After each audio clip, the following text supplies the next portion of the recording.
창세기 9장.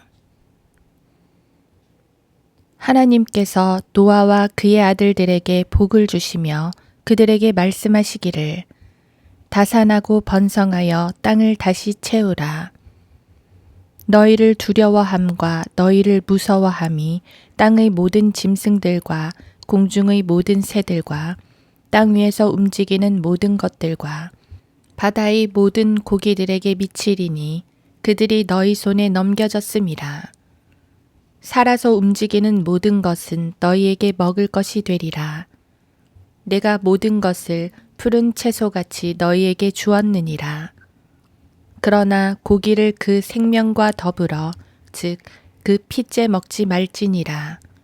내가 반드시 너희 생명의 피를 찾으리니 모든 짐승의 손과 사람의 손에서도 내가 그것을 찾을 것이며 모든 사람의 형제의 손에서도 내가 그 사람의 생명을 찾으리라.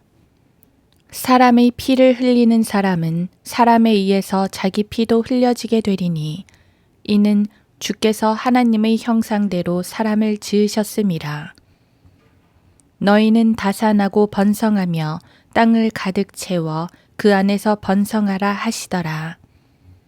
또 하나님께서 노아와 그와 함께한 그의 아들들에게 일러 말씀하시기를 보라, 내가 내 언약을 너희와 너희 뒤에 올 너희 씨와 너희와 함께한 모든 생물 곧 새와 가축과 너희와 함께한 땅의 모든 짐승과 세우리니 곧 방주에서 나온 모든 것으로부터 땅의 모든 짐승에게니라. 내가 너희와 내 언약을 세우리니 다시는 모든 육체가 홍수로 인한 물들로 멸망당하지 않을 것이며 또 땅을 멸망시킬 홍수가 다시는 있지 아니하리라 하시고 하나님께서 말씀하시기를 이것이 나와 너희와 함께하는 모든 생물 사이에 영속하는 세대들을 위해 내가 체결하는 언약의 표라. 내가 구름 속에 내 무지개를 두노니 그것이 나와 땅과의 언약의 표가 되리라. 내가 구름을 가져와 땅을 덮을 때 무지개가 구름 속에 보이면 내가 나와 너희와 모든 육체를 가진 모든 생물 사이에 맺은 내 언약을 기억하리니 다시는 물들이 모든 육체를 멸망시키는 홍수가 되지 않을 것이라. 무지개가 구름 속에 있으리니 내가 그것을 보고 하나님과 땅 위에 있는 모든 육체를 가진 모든 생물 사이에 영원한 언약을 기억하리라 하시더라. 또 하나님께서 노아에게 말씀하시기를 이것이 내가 나와 땅에 있는 모든 육체 사이에 세운 언약의 표니라 하시더라. 방주에서 나온 노아의 아들들은 셈과 함과 야펫인데 함은 카나안의 아비라.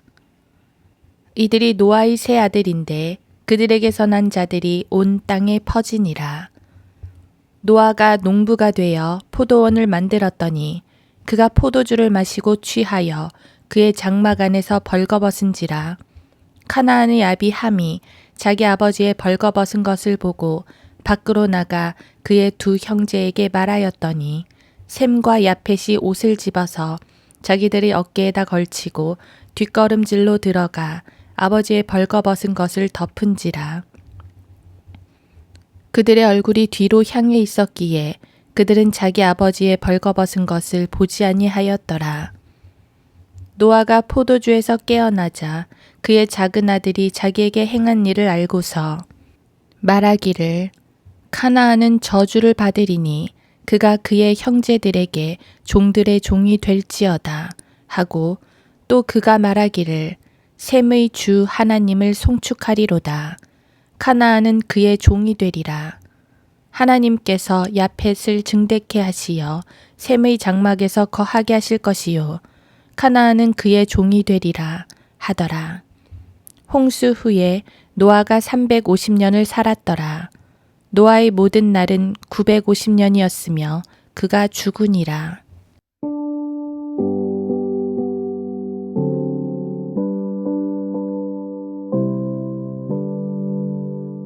하루 한 장 창세기 9장.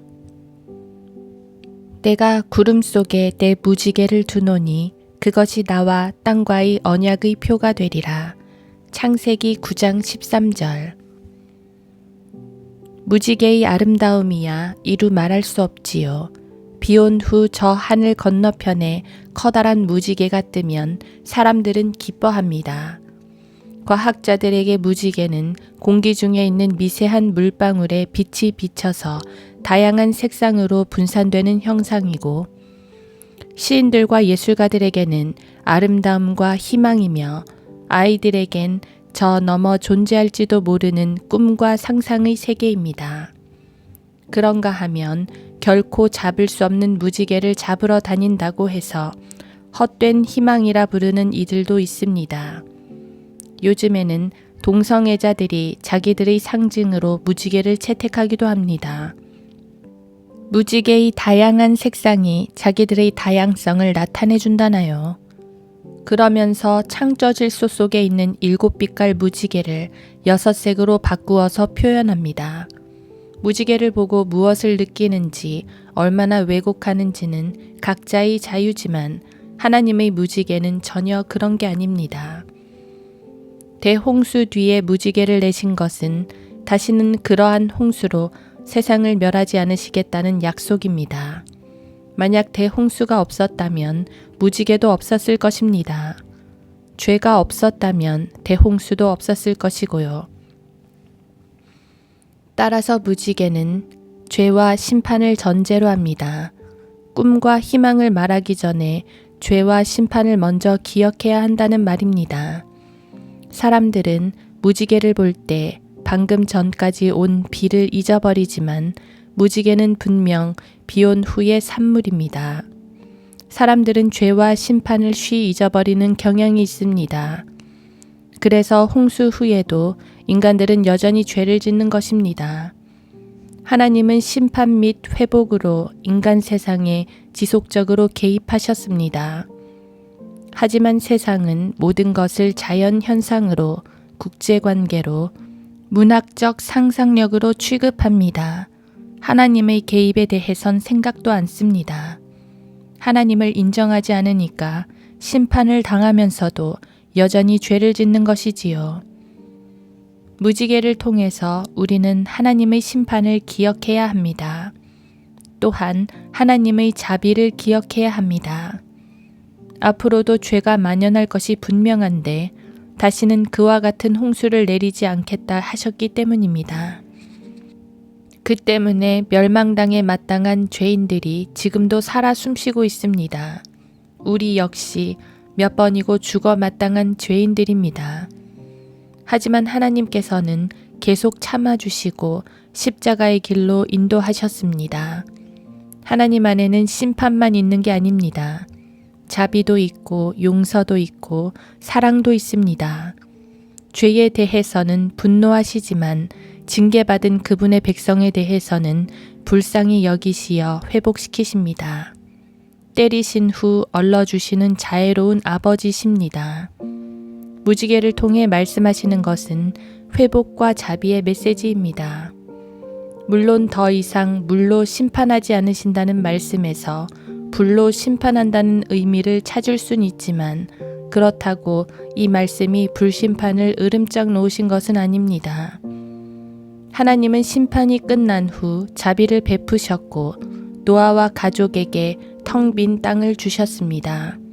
하얀 도화지처럼 무엇이라도 그릴 수 있는 땅입니다. 이제 하나님의 자비 안에서 새로운 출발을 해야 합니다. 하지만 그 전에 기억해야 합니다. 왜 무지개가 뜰 수밖에 없는 상황이 되었냐 말입니다. 그런데 이어지는 사건을 보니 노아는 그 의미를 제대로 인식하지 못한 것 같습니다. 우리는 하나님의 자비 앞에서 심판을 기억해야 합니다. 죄의 무서움을 기억해야 합니다. 그래야 나 같은 죄인을 살리신 하나님의 은혜를 더욱 감사할 수 있습니다. 자비는 당연한 게 아닙니다. 멸망할 죄인을 향한 크나큰 은혜입니다.